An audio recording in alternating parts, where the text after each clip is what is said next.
Ever since the Bad Batch Season 2 finale killed off Tech, I've been holding out hope that Season 3 would reveal he wasn't actually dead.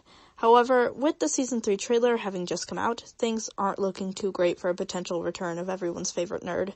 Of course they wouldn't reveal if Tech comes back in the trailer, but it feels like there's too much footage here for Tech to have much presence in this season, which means he might not come back at all. Was this truly Tech's death? I know a lot of people have their issues with fake-out deaths, and I myself am not a big fan, but in the long run, it would be worse writing to leave Tech dead than to bring him back. Why would Tech's death be so bad? Let's talk about it. Here are 3 reasons leaving Tech dead would be a disastrous choice. Number 1, Tech was one of the best characters. Tech had the most character development in Season 2, and by the end, he was one, if not the best character in the show. He and Omega developed a very wholesome relationship. He even got some romance with Fee, and his general role in the story in mental space became more fleshed out. If they only gave him this development to make us sad when he dies, and it was all just for a tearjerker, really any of the characters would have worked.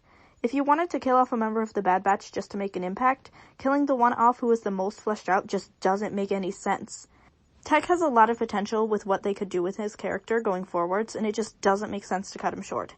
And frankly, Tech deserves better than to be used as a plot device motivation for the other characters. Number 2, the doubt around his death. Tech's body was not shown. A classic sign of a fake-out death is not showing the body, and having someone fall to their death is a common fake-out death trope, because it's an easy way to imply a death without having to show a body. And death is not official until a body is shown, especially in Star Wars. They're not about fake-out deaths. If this was honestly his real canon death, why was there so much wiggle room for him to come back to life? I mean, I remember after I watched it, I wasn't thinking, did they just kill off Tech? I was thinking, did anyone actually buy that? The sacrifice, although noble, didn't feel as complete as a character death should, thanks to the lack of body and reasonable amount of doubt around his fate. It just doesn't make sense to have so much reasonable doubt around his death if he's really been killed off. If he is dead, he deserves a proper send-off with proper closure. Number 3, we do not need an autistic martyr. In Season 2 of The Bad Batch, Tech was essentially confirmed to be neurodivergent, making him the first and so far only canonically neurodivergent Star Wars character. Then, only episodes after this confirmation, Tech sacrifices himself so that the rest of the cast can live.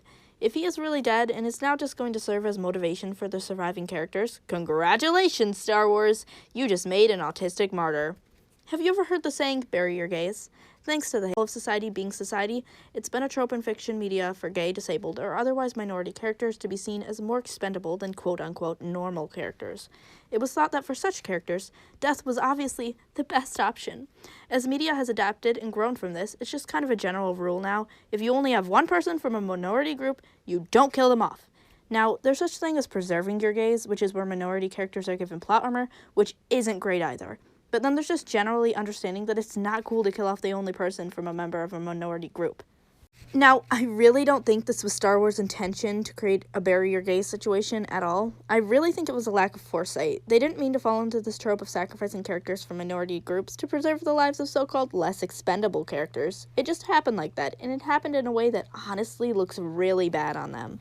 To add insult to injury, Tech also has a love interest in the form of Fee. Their romance is cute and it's great.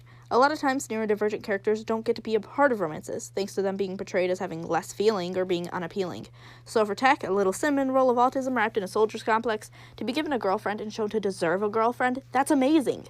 That's what we need in this world. But if they kill off Tech, they are falling into another trope of bury your gays, starting a romance, then killing off a member of the romance and cutting it off. Again, not accusing Star Wars of intentionally burying the gays, or the neurodivergent in this case. I think that all of this was honestly a lack of foresight, but it's another big reason why Tech needs to come back to life in Season 3. Well, there you have it, people. 3 big reasons why leaving Tech dead would be a huge mistake. Let's review. 1. Tech is one of the best and most developed characters. It just doesn't make sense to waste his potential screen time and turn him into motivation for the rest of the cast. 2. If he really is dead, he deserved a death where we actually know for sure that he's dead. 3. We do not need an autistic martyr. Tech is the only canon neurodivergent Star Wars character, so to kill him off would be to fall into the painful trope of bury your gays. I'm really hoping that Season 3 will make the right choice and prove that the death was a fake-out.